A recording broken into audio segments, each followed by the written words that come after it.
수업이 끝나고 수진이 집에 돌아왔는데 뭔 일이 있었는지 시무룩한 표정이었다. 어느 날 말도 별로 없고 얼굴을 숙이고 있었다. 준혁은 이상해서 얼른 동생의 얼굴을 살펴봤다. 오빠, 수진의 목소리가 파르르 떨렸다. 늘 생기 넘치던 14살짜리 아이의 얼굴은 퉁퉁 부어 있었다. 한쪽 뺨에는 손가락 자국이 남아 있었다. 교복 셔츠는 구겨져 있고 머리카락은 헝클어져 있었다. 준혁이 주먹에 힘을 주며 치솟는 분노를 어쩔 줄 몰라 했다. 성급한 마음에 동생을 다그쳤다. 어느 놈이니?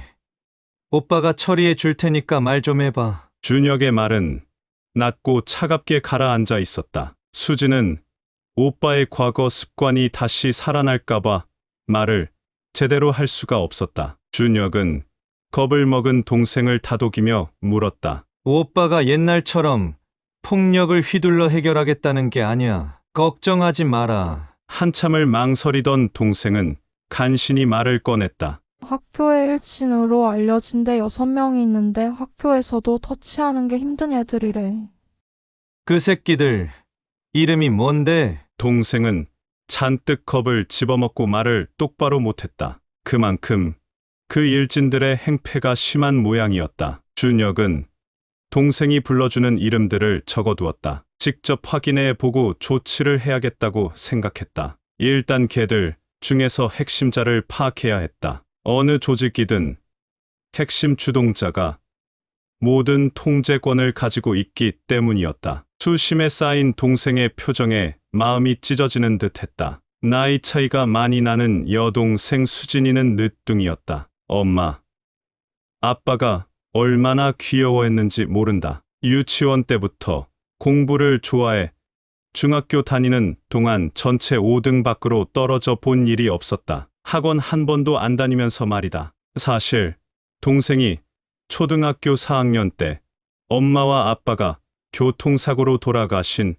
후 한동안 방황을 하긴 했었다. 그러나 워낙 학구열이 강해서 스스로 이겨내고 공부에 열중했다. 엄마, 아빠가 살아계셨더라면 학원도 보내주고 해서 지금보다 훨씬 성적이 잘 나올 아이였다. 그게 준혁은 늘 마음에 걸려 안타까웠다. 준혁은 대학을 중퇴하고 한때 조직폭력에 가입해 중간급 보스까지 했었다. 그러다 부모님이 돌아가신 후로 조직에서 탈퇴하여 지금 인테리어 일을 하고 있다. 준혁은 흑곰이라는 이름으로 활동하며 어둠의 세계에서 이름을 날리던 사내였다. 그의 온몸이 무기라는 말이 나돌 정도로 싸움에 천부적이어서 지금까지 누구한테 얼굴을 맞아 본 일이 없었다는 말이 레전드로 떠돌고 있었다. 수진을 보면 단순히 아이들 장난이라고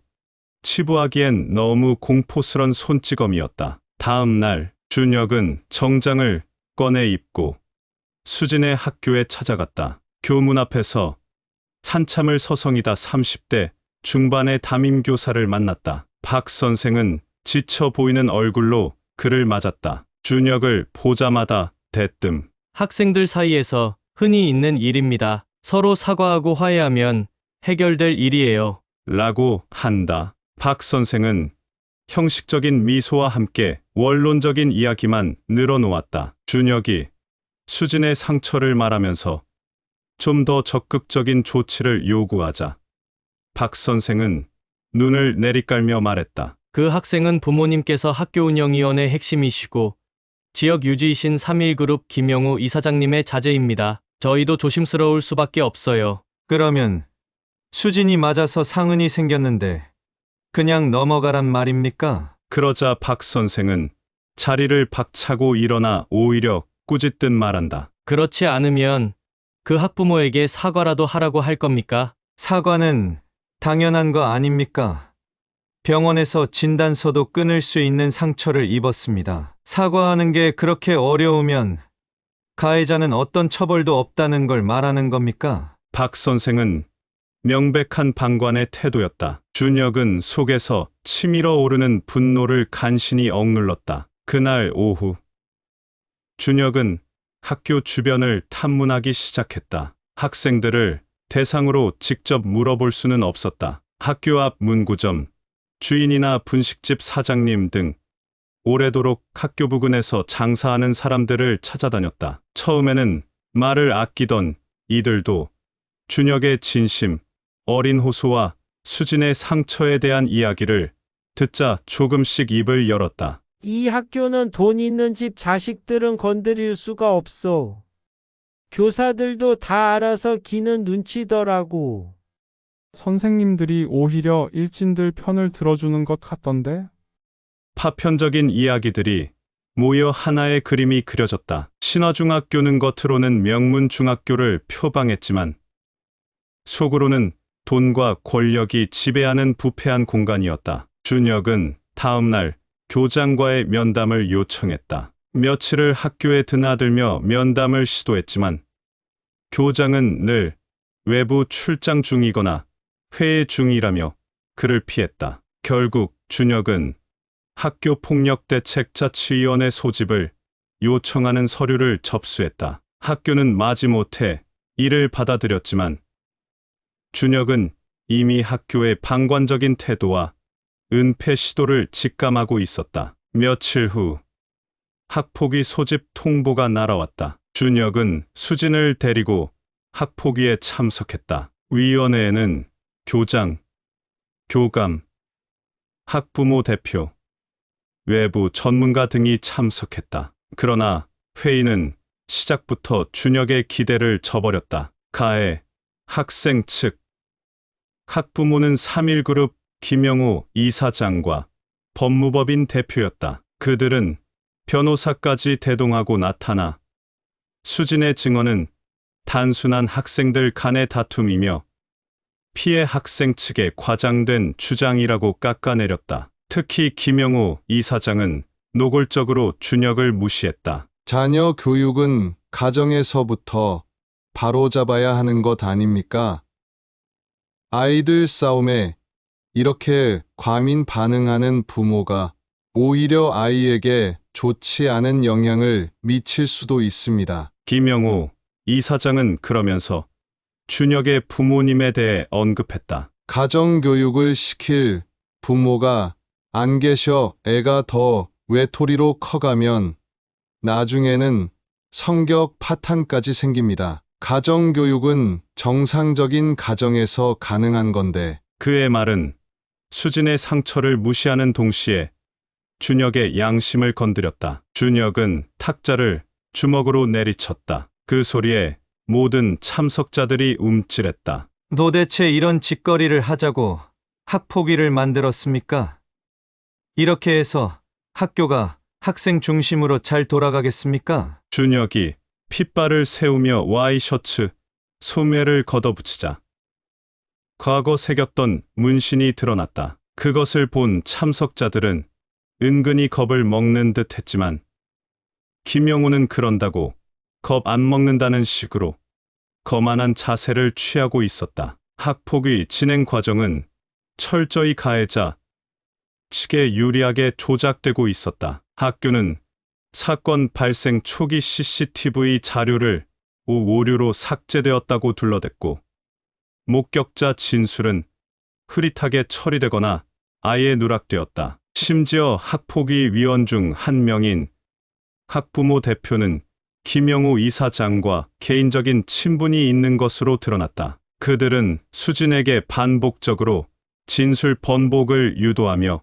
심리적으로 압박했다. 준혁은 직감했다. 이들은 단순한 부모가 아니었다. 학교와 결탁하여 자신들의 기득권을 지키고 자녀의 문제를 은폐하려는 조직적인 움직임이었다. 결국 학폭위는 가해 학생에게 서면 사과라는 솜방망이 처분만을 내렸다. 분노에 찬 준혁은 회의장을 박차고 나왔다. 학교와 이 부패한 시스템에 대한 강한 의구심과 함께 혼자서는 이들을 이길 수 없다는 절망감이 그를 덮쳤다. 회의장을 나오면서 준혁은 의미심장한 웃음을 지으며 한마디 했다. 내가 누군지 잘들 모르시는 모양인데 김영호 이사장님 아주 대단히 높은 자리에 계시는군요. 그러나 내가 여기에 다시 나왔을 때는 당신들 상판떼기를 싹 바꿔놓게 될 거요. 하늘 높은 줄 모르는 사람들이 있는데 자신들이 얼마나 낮은 줄 알게 될 거요. 교장 선생님, 학교 이런 식으로 운영할 겁니까? 준혁의 한마디에 참석자들은 뭔가 두려움을 느꼈다. 괜히 이 사태에 휘말려 이상한 일을 당하는 건 아닌가 걱정하는 참석자도 있었다. 두려운 건 김영우 이사장도 마찬가지다. 그러나 그는 자존감 때문에 더 위세를 보였다. 그래요. 한번 다시 봅시다. 하늘이 누군지 알게 될 수도 있겠지. 그러자 다른 학부모 2명이 비웃듯 웃는 것이었다. 준혁이 회의장을 나아가자 교장 선생님이 꽤 걱정이 되는지 뒤로 빼듯 말한다. 저 친구가 간단한 사람 같지 않소. 조폭에 있는 것 같아 솔직히 겁이 납니다. 가족들 가지고 장난질 치는 게 영화에 많이 나오잖아요. 김영우가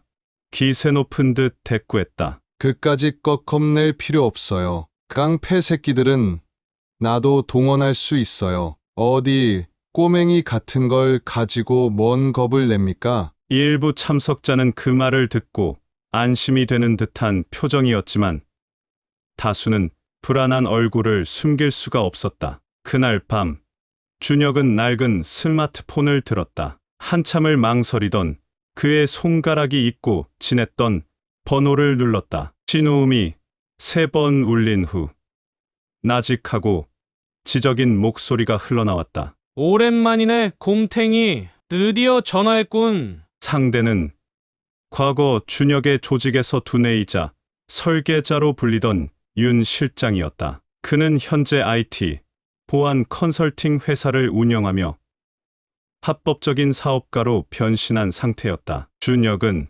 망설임 없이 자신의 상황을 설명했다. 수진의 상처, 학교의 비리, 학폭위의 조작, 그리고 그를 둘러싼 부패한 커넥션까지. 윤 실장은 묵묵히 모든 이야기를 들었다. 그래서 원하는 게 뭔데? 옛날처럼 몇 놈 병원에 보내줄까? 윤 실장의 목소리에는 비릿한 웃음기가 섞여 있었다.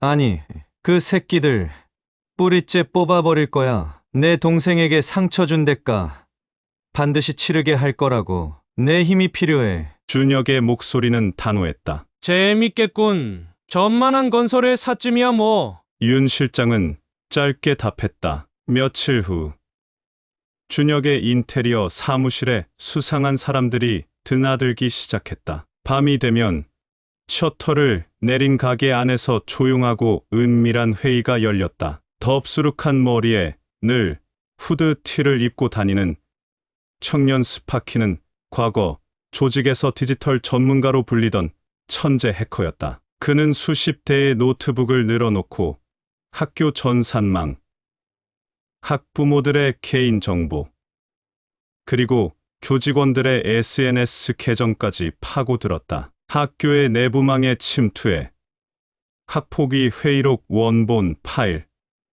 CCTV 백업 서버, 교직원들의 개인 이메일까지 확보하기 시작했다. 깔끔한 정장 차림의 중년 여성 회계사는 과거 조직의 자금 흐름을 관리하던 세무회계 전문가였다. 그녀는 학교의 재정 장부와 후원금, 내역, 교직원들의 급여 명세서를 분석하며 수상한 자금 흐름과 비자금의 흔적을 추적했다. 그녀는 재단 법인의 회계 장부까지 꼼꼼히 들여다보며 김영우 이사장 개인의 탈세 및 횡령 정황을 찾아냈다. 그리고 능글맞은 인상의 정보통은 과거 조직의 정보망 관리자로 지역 사회의 모든 소문과 비리, 인맥도를 꿰뚫고 있었다. 그는 학부모들의 뒷거래와 교사들의 비위 사실, 심지어 가해 학생의 과거, 폭력 사건들, 그리고 김영우 이사장과 유착된 지역 정치인들의 정보를 수집했다. 그의 정보망은 지역 언론사 기자, 경찰 내부 인사까지 닿아 있었다. 퍼즐 조각이 맞춰지듯 신화중학교를 둘러싼 추악한 진실들이 하나둘씩 드러났다. 특정 학부모들이 거액의 발전 기금이라는 명목으로 불법적인 후원금을 내는 대신 자녀의 폭력을 묵인해 달라고 요구했고, 교사들은 이를 이용해 승진 가산점과 특별수당을 챙겼던 것이다. 심지어 학폭위는 요식, 행위에 불과했으며 모든 결정은 이미 그들의 손에서 조작되고 있었다. 김영우 이사장이 직접 학폭위를 조작하고 있었다는 사실도 밝혀졌다. 스파키가 복구한 학폭위 회의실 내부 녹취 파일에는 김영우 이사장이 학폭위 위원들에게 특정 결정을 종용하는 내용이 고스란히 담겨 있었다. 정보 수집하는 외에 준혁은 가해 학생과 일진들의 동태를 파악하도록 했다. 그들의 동선이 확인되자 준혁이 직접 그 자리 나섰다. 그것도 홀로 나갔다. 분식집에 모인 녀석들은 5명이었다. 덩치도 다들 커서 또래 애들이 동생같이 보였다. 이봐, 상훈이가 누군가? 모자를 푹 눌러 쓴 준혁이 5명 앞에 버티고 섰다. 누군데 상훈일 찾자? 댁은 뭐하는 사람인데? 이놈의 자식들이 어른한테 말버릇하고는 싸다고. 좀 맞아볼래? 일진 애들은 아주 잘 걸렸다는 투로 일어섰다. 몸 좀 풀어볼까? 근질근질 했는데. 이보세요. 어른날이 잠깐 이쪽으로 나와 보실까? 준혁이 밖으로 나가자 뒤에서 한 놈이 준혁의 머리를 가격했다. 퍽하는 소리와 함께 준혁의 몸이 뒤뚱거렸다. 그러자 또 다른 놈이 준혁의 복부를 향해 발질을 했다. 준혁이 상대 발을 잡아채더니 몸을 돌려 상대 다리를 꺾어버렸다. 비명 소리가 나오면서 욕설이 마구 쏟아졌다. 이 시발놈. 오늘 대접하라. 준혁은 또 다른 놈의 면상을 뒤돌려 차기로 날려버렸다. 그 학생은 그대로 뒤로 쓰러져 일어나질 못했다. 주변에 학생들이 모여들었다. 휴대폰을 꺼내 영상 촬영들을 하고 있었다. 싸움에 끼어들어 말리는 학생은 한 명도 없었다. 사진을 찍고 말고 할 필요가 없었다. 순식간에 정말 영화의 한 장면처럼 5명의 거구들이 푹푹 꼬꾸라졌다. 준혁의 발차기는 밤의 세계에선 레전드였다는 걸 그 학생들은 전혀 몰랐다. 네가 상훈이지? 준혁은 그 중에 가장 드세 보인 한 놈의 멱살을 잡고 말했다. 네 애비가 그렇게 힘세면 나하고 붙자고 해. 주변 똘마니들 데려오지 말고. 그랬다가 황천길이 멀지 않을 거다. 대놓고 겁박을 한 것이다. 상훈이 애비인 김영우 이사장이 들으라고 한 말이었다. 싸움을 도발해 정식으로 도전장을 내민 것이다. 준혁의 원터치 동영상은 삽시간에 인근 중학교와 고등학교에 퍼져나갔다. 제2의 스라손이라는 말들이 떠돌았다. 각 학교 일진들의 활동이 위축되는 결과도 가져왔다. 이런 분위기에 편승하여 어느 중학교에선 일진 소탕작전을 벌여 많은 학생들과 학부모들로부터 갈채를 받았다. 준혁은 그야말로 깡패와 양아치가 왜 다른가를 정확하게 짚어준 것이다. 상훈으로부터 얘기를 전 애들은 김영우는 솔직히 겁이 벌컥 났다. 그렇지만 자식 앞에서 주눅든 모습을 보이긴 싫었다. 너는 학교에서 행동 좀 조심해. 너무 문제 일으키니까 이런 꼴통들이 덤벼들잖아. 김영우는 어디론가 전화를 걸었다. 그쪽 얘들 좀 쓰자고. 사태가 점점 악화되는 게 수상해. 보통 놈이 아니야. 이름이 김준혁이라고 알아봤더니 흑곰이란 별칭으로 활동했었대. 상대 쪽에서 갑자기 목소리가 기어 들어갔다. 이사장님, 저희가 끼어들기에는 흑곰과 너무 체급 차이가 나서 안 되겠습니다. 솔직히 우리보다 윗선입니다. 저희 같은 지역구가 아니라 그들은 전국구입니다. 죄송합니다. 김영우는 눈앞에서 전국구 조폭의 실세를 보게 되어 차츰 두려워지기 시작했다. 상대를 잘못 건드렸다는 판단이 섰다. 어떻게 수습해야 할지 난감해졌다. 이미 일은 돌이킬 수 없는 상황까지 넘어갔다. 그렇다고 대놓고 아들을 두들겨 팬 놈을 그냥 놔둘 수는 없었다. 나돌던 동영상을 봤다. 영화에서나 보던 주먹질이었다. 완전히 그림 같은 싸움이었다. 아, 이거 잘못 건드렸어. 실수한 거야. 이를 어쩌면 될까? 먼저 김영호는 아들을 폭행한 준혁을 경찰서에 고소를 했다. 그리고 김준혁에게 전화를 했다. 이봐. 자네 너무 날뛰는 거 아닌가? 그러다 크게 다쳐. 조심하지 그래. 그렇게 생각하나? 그럼 한번 덤벼보시지. 나는 니들에 대해 많은 걸 가지고 있어. 나에 대해 뭘 가지고 있다고?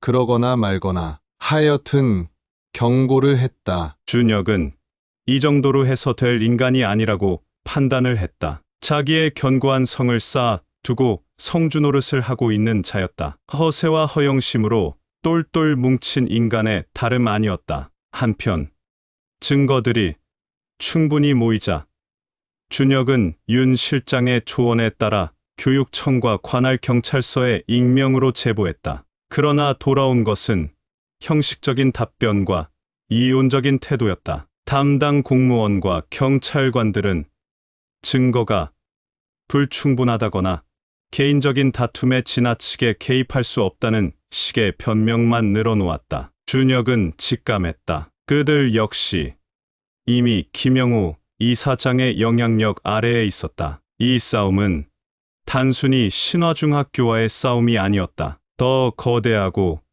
뿌리 깊은 세력과의 싸움이었다. 오랜 세월 거대한 카르텔을 형성한 기득권 세력들과의 싸움이기도 했다. 그때 윤 실장이 준혁에게 은밀한 제안을 했다. 흑곰, 이대로는 안 되겠어. 언론의 힘을 빌려야 해. 우리가 직접 움직이면 안 되고. 윤 실장은 과거 조직이 언론계에 심어둔 인맥을 이용해 사건을 보도자료로 뿌렸다. 초기에는 반응이 미미했다. 준혁이 그에 대한 대안을 제시했다. 좀 더 적극적으로 돌파를 해보자는 것이었다. 방송사나 신문사를 특정의 담당 PD나 기자를 직접 면대면으로 만나 자료들을 넘겨줘야 하지 않을까 싶어. 개인이 아니라면 책임성이 부족해 물타기가 이뤄질 수 있다고 봐. 그러니까 특정 PD나 기자에게 직접 줘 특종을 터뜨릴 기회를 주자는, 다시 말해 미끼를 물게 하자는 얘기네. 그렇지. 어떤 조직이든 위아래로 오르내리면 결국 삼천포로 빠진 게 되어 있거든. 서로 책임지지 않으려서 해서 복지부동이 더 작동한다는 거지. 그렇게 해서 특정 PD나 온라인 매체 특정 기자들에게 자료를 넘기기로 했다. 스파키가 해킹한 학폭위 조작 관련 녹취 파일 원본, 회계사가 찾아낸 학교 비자금 내역 및 김영우 이사장의 재단 횡령 증거와 이사장 일가의 학폭 은폐 및 유착 정황 자료들이 유명 탐사보도 프로그램과 유력 일간지 기자에게 전달되면서 상황은 걷잡을 수 없이 커졌다. 신화중학교 학폭 실태. 학교가 조직적으로 은폐 교장 및 이사장 연루 정황 포착이라는 자극적인 헤드라인과 함께 학폭위 녹취 파일이 뉴스 화면에 송출되자 국민적 공분은 삽시간에 들불처럼 번졌다. 여론은 들끓었고 교육부와 경찰은 더 이상 침묵할 수 없었다. 대대적인 특별 감사와 강력한 수사가 시작되었다. 신화중학교는 발칵 뒤집혔고 관련 교사들은 물론 교장까지 직위 해제되었다. 하지만 사건은 예상치 못한 방향으로 치닫기 시작했다. 수사가 진행될수록 신화중학교 비리의 배후에는 상상 이상으로 거대한 검은 그림자가 도사리고 있음이 밝혀졌다. 김영우 이사장은 단순히 한 학교의 비리만을 저지른 것이 아니었다. 그는 지역 내 다른 학교 재단에도 영향력을 행사하며 입시 비리, 부동산 투기, 용역 사업 입찰 비리 등 온갖 불법 행위에 연루되어 있었다. 심지어 몇몇 지역 국회의원 및 지자체, 고위 공무원들과도 긴밀한 관계를 맺고 있었다는 사실이 드러났다. 윤 실장팀의 끈질긴 추적과 언론의 집요한 파헤치기로 김영우 이사장이 설립한 페이퍼 컴퍼니와 유령단체를 통한 비자금 조성 및 정치인 모비 정황까지 포착되었다. 준혁은 자신이 단순한 학교 비리를 넘어 거대한 부패 카르텔을 건드렸음을 깨달았다. 그러나 겁이 나는 건 아니었다. 아니, 오히려 더 집념이 생겼다. 의욕이 부풀어 올랐다. 수수사는 김상훈의 집안 배경 때문에 번번이 벽에 부딪혔지만 수지는 언론의 관심과 오빠 준혁의 보호 아래 용기를 냈다. 사실 저를 괴롭힌 아이들 중에 김 이사장님 아들 김상훈 있었어요. 상훈이가 저한테 우리 아버지가 다 해결해 줄 거야 라고 말했어요. 학폭위에서도 상훈이 아버지랑 변호사님이 저보고 거짓말하는 거라고 자꾸 말하라고 했어요. 수진의 진술은 폭풍의 핵이 되었다. 그것을 계기로 다른 피해 학생들의 증언이 이어지기 시작했다. 지금까지 일진에게 피해를 입은 학생들이 수진의 본을 받아 용기를 얻었던 것이다. 김영우 이사장이 자신의 아들 학폭을 은폐하기 위해 직접 학폭위 조작을 지시하고 학교 운영 시스템 전체를 농단했다는 사실은 국민적 공분을 샀다. 사회적으로 존경받는 유지로 알려져 있던 그의 위선이 만천하에 드러나는 순간이었다. 검찰은 김영우 이사장에게 업무상 배임 및 횡령, 학교 폭력 방조, 특정경제범죄가 중처벌 등에 관한 법률 위반 등의 혐의로 구속영장을 청구했고 법원은 이를 즉각 발부했다. 결국 김영우는 모든 혐의를 인정하고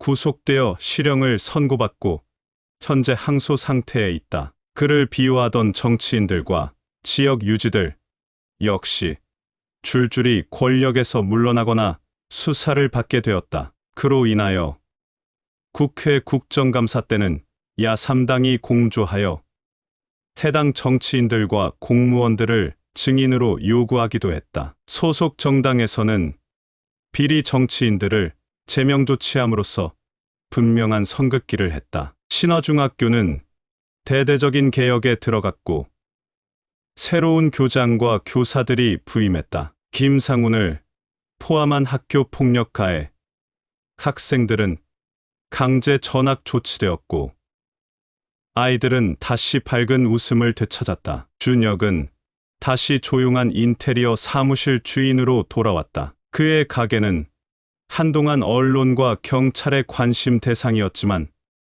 사건이 잠잠해지면서 다시 평범한 일상으로 돌아왔다. 하지만 그의 내면은 예전과 달랐다. 그는 더 이상 주먹만을 믿던 흑곰이 아니었다. 여동생을 위해 어둠과 맞서 싸웠고 그 과정에서 거대한 부패를 밝혀낸 진정한 영웅이었다. 윤 실장 팀과의 관계는 다시 과거의 그림자로 돌아갔지만 서로 간의 신뢰는 더욱 깊어졌다. 뜻하지 않게 준혁은 학교장의 추천으로 학폭위원으로 임명되었다. 일부 학부모들의 반대가 있었지만 그의 공명정대한 일처리로 신화중학교의 학교폭력 사건은 갈수록 줄어들었고 일진이란 말 자체가 사라져버렸다. 학폭위에서의 그의 선한 영향력은 막강했고 특히 그의 정의감이 돋보이는 자리이기도 했다. 이봐, 곰.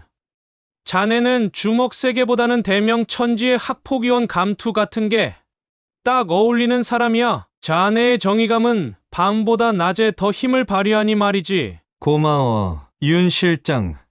자네 덕분에 신화중학교의 고질적인 비리와 부정이 뿌리채 뽑혔어. 이번 일이 계기가 되어 전국적으로 일진 소탕과 왕따가 없어졌으면 얼마나 좋을까 생각해봤네. 우리가 이런 얘기를 나누는 게 모순적이긴 하다. 하지만 학부형이 된 마음은 똑같으니 나도 어릴 적 왕따를 많이 당한 기억이 있지. 정말 끔찍한 세월이었어. 학창 시절은 나에게 별로야. 누구나 학창 시절이 있잖아. 그 소중한 시절을 어떻게 보내느냐가 앞날을 결정하는 것 같아. 두 사람은 어느덧 회한에 잠겨 있었다. 모든 건 다 지난 일이고 후회해도 소용없는 일이었다. 자신의 자식들이나 형제들에게만큼은 오롯이 학창 시절을 지켜주고 싶은 마음만은 똑같았다. 어느 날 오후 인테리어 사무실 문이 경쾌하게 열리고 수진이 환한 얼굴로 들어섰다. 그녀의 표정에는 더 이상 그늘이 없었다. 손에는 밝은 색상의 새 학용품이 들려 있었다. 오빠, 나 학교에서 상 받았어.